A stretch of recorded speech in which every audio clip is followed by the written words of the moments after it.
پرچم ایالات متحده آمریکا. پرچم ایالات متحده آمریکا بسیار دستخوش تغییر شده و تا الان 27 بار تغییر کرده. جان پول جونز، فرمانده نیروی دریایی آمریکا، ادعا میکنه اولین کسیه که پرچم آمریکا رو برافراشته کرده.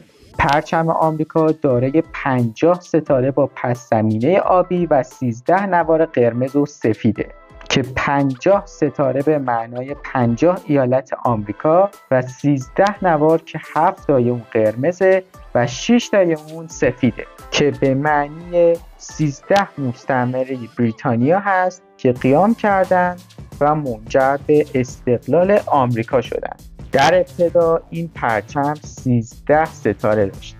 14 ژوئن که یکی از روزهای ملی آمریکا، روز پرچم نام داره.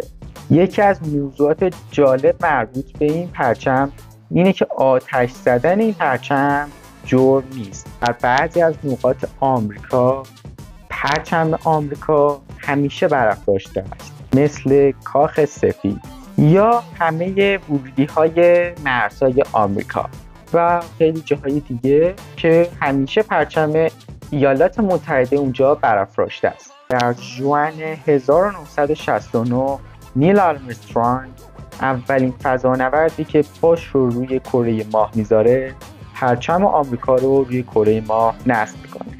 پرچم آمریکا یکی از اولین پرچم‌هاییه که از روی قطب شمال برافراشته شده.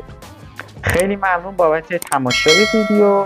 حتما از این ویدیو حمایت بکنین، سابسکرایب کنین، لایک کنین، برامون کامنت بذارین و تا دیدار دیگر بدرود.